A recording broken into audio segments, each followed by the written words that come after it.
Isa sa papalitan natin to mga idol, ang kanyang connecting rod dahil may alog na. Yon. Ha, andar na, makauwi na tong mga kababayan nating mga Aita, mga idol ha. Na, so anong masasabi mo dito sa motor mong nagawa? Ha? Maraming salamat sa motor na nagawa. Maraming naitulong sa amin, malaking tulong na rin sa. Ayun. Walang anuman. Ayun, walang anuman sa tulong ng Piket. Kay kuya ka magpasalamat dahil nagawa yung motor, ano? What is up mga idol? Magandang araw po. Welcome po sa atin namang panibagong vlog. At ngayong araw mga idol ha, may dumating dito. Actually, kagabi pa ito. Ayun, mga ating mga kababayang katutubo mga idol. Malayo pang uwian ito. Hindi nakauwi mga idol, ha? At ito ang sira nito. Tatanungin natin ng ating mekaniko. Ano sira niyan? Sigunyal tsaka yung black niya. Oh, sigunyal tsaka black. Oh, naubusan daw po ng langis ito. At sira ang sigunyal tsaka yung black. So ito yung papalitan natin. So ibababa natin itong makina mga idol ha. So abangan nyo lang po mga idol. Ayan, buo pa lang yan. Pero hindi po makikik to ha. Kick yan kuya, hindi makik yan no. So stack up po pati kick nya. May kasama pong kulong-kulong yan mga idol. Ayan o. Yan. Taga saan pa kayo boss? Purak. Taga Purak pa sila ni boss oh. Ayan o, nag-aalmusal po sila. Umaga.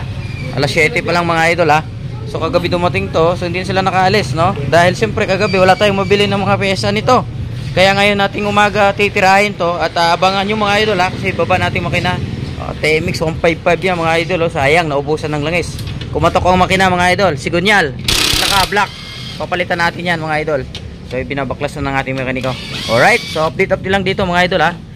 At ito na nga mga idol, nabaklas na po yung cylinder head. Ayan, kung makikita natin, yung kanyang piston kit ay puno na, nagkakarbo na po masyado. At yun po yung kanyang cylinder head no.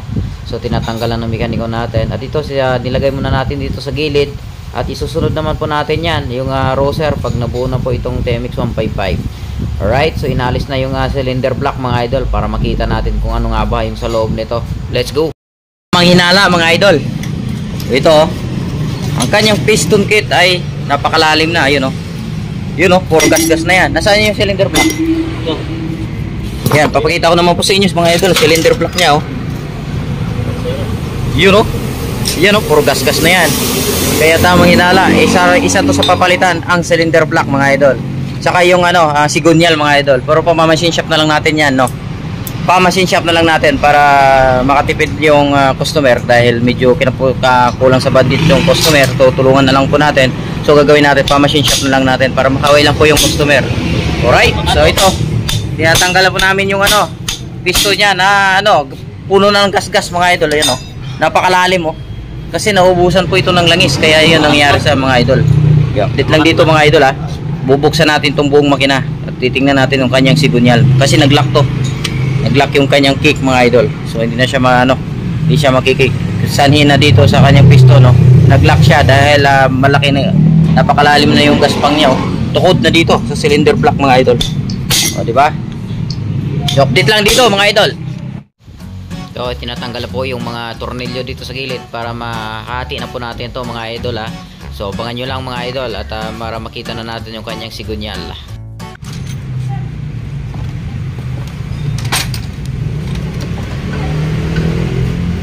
Yun oh, naubusan ng langis. May washer dito kuya oh. Wala siyang kalangis-langis mga idol oh. Napakaitim. So ito yung sigunyal niya mga idol ha. Titingnan natin yan.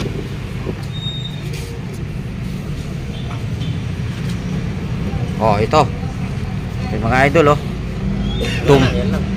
Yan, tumabingi mga idol. Oh.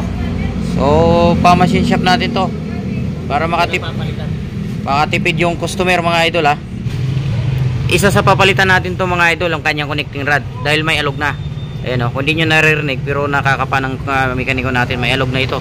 Malaki na yung alog nya, ang connecting rod mga idol. So, isa sa papalitan natin to, patanggal natin to sa machine shop mga idol ha. Tapos hahanapan natin to dahil kung hindi natin papalitan to baka manira ulit ng bagong cylinder block mga idol. So update lang, pupunta tayo ng machine shop ngayon mga idol. Alright, so mga idol, nandito na po tayo sa machine shop. Ayan at kung nakita nyo yung kanyang kit mga idol ay nakadikit pa po dyan sa kanyang sigunyal. Dahil kung nakita nyo po kanina, kahit anong pukpok natin mga idol hindi matatanggal yung pin.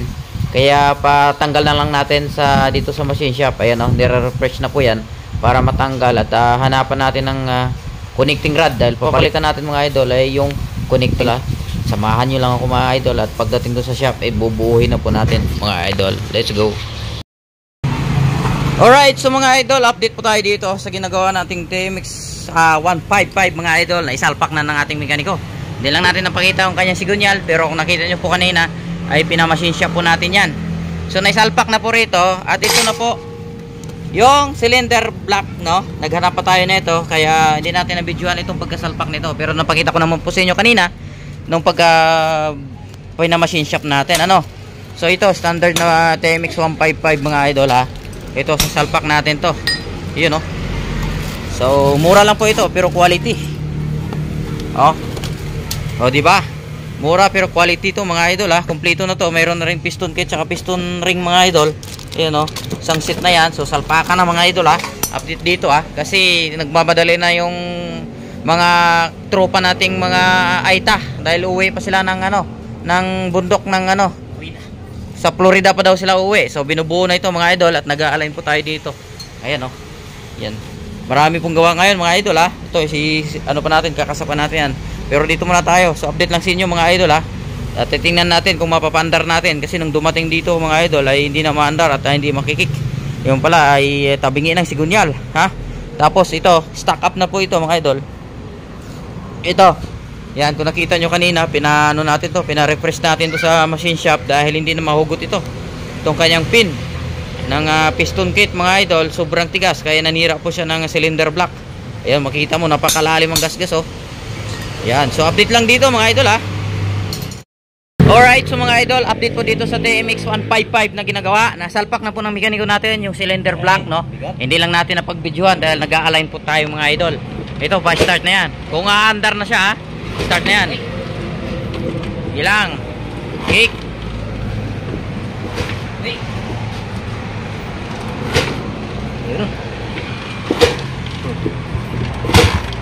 Yun.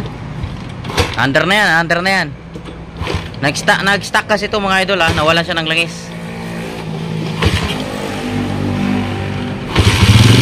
Yun.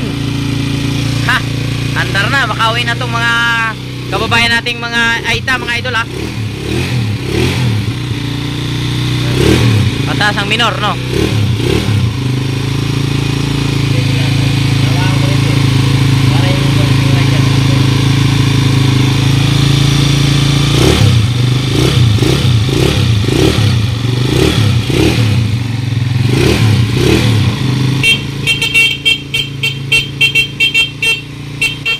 Alright, so mga idol, okay na po, no? At tutudo na lang po carburetor nito, at isasalpak na po ito isasalpak na po yung mga crankcase niya para may lagay na natin sa kanyang kulong-kulong. Alright, salpakan na. Ayan, update dito mga idol, ha. Ayan, oh, nakasalpak na po yung kulong-kulong ng tropa natin. Ayan po, nakasalpak na. So, ayan. Ganda, oh, goma, oh. Goma, ha. Yan, so pandarin mo na yan kuya, at testing mo na. Ayan, nakakasa na yan. Sige, para makauwi na yung mga kapatid mo, mga pamangkin mo. Sige. Yun, one click lang, okay. Dito tulad kahapon, nag-stack up. Ngayon, okay na po siya mga idol. Ayan, oh. So testing mo muna kuya. Ayan, makauwi na. Anong oras na? Anong oras? Oh, alas 11. Alas 11:30. Ayan, makauwi na rin sila, no? Uwi pa ng purak yan. Yun, condition. Yan, no? Yan, kung sino magabil ng cylinder block pang TMX 155, mura lang pero quality mga idol. Yan po, oh. Yan mo, napakatahimik yan, oh. Yan, ha. Diskarte lang, malupit mga idol. Yan, ha, walang palit na sigunyal dito. Refresh lang, machine shop lang mga idol. Yan, no, nabalik natin, napatinaw natin. Yan, walang palit na sigunyal dito dahil syempre medyo mahal yan. Hanggat may paraan, gawa ng paraan pa machine shop. Yan, oh, okay na siya. Di ba? So tuno na lang carburetor yan mga idol. Yan, oh. Maraming salamat dito mga idol, ha, sa shop natin. Pasyal na kayo dito at magpapagawa na po kayo mga idol, ha. Ito, okay na. 3 oras lang binanatan, na. Hindi lang natin na videoan lahat ng pagkakabit dahil nag-a-align po tayo, pero okay na. Ito, maraming salamat. Pasyal na dito sa shop mga idol. Let's go. So mga idol, tapos na po yung motor nila ni boss. Yan o, sila ni boss ha. Ang ating mga kapatid na mga Aita, uwi na sila ng ano. Sa kayo uwi boss? Florida, Florida Blanca. Florida. To, okay na yung motor mo? Na-testing mo na? O testing mo muna. Okay naman na, saan na lang ni Kuya kanina. Pinandar na ni Kuya kanina. So anong masasabi mo dito sa motor mong nagawa? Ha? Maraming salamat dyan sa motor na nagawa. Ah. Maraming naitulong sa amin, malaking tulong na rin sa Ayun. tulong na kami Walang anuman. Ayun, walang anuman sa tulong ng kay Kuya ka magpasalamat dahil nagawa yung motor, ano? Pero mga idol ha, ito ha, bagong cylinder block mga idol. Pinalitan natin 'yan. So okay na 'yan. Siyempre, kailangan natin tumulong din minsan. So okay na 'yan kasi kahapon nag-stock 'yan, di ba? So okay na po 'yan mga idol. So maraming salamat ha. Oh. 'Yun oh. Kusina. Alright. Oh, di ba? Mandar na, makauwi na sila. Sakay na po kayo. Ha? Kukunin yung karga doon sa likod. Ah, yung karga, sige. Paano may panggamitan? Ay, hindi ba? Hindi mo nakata alam gamitan ah.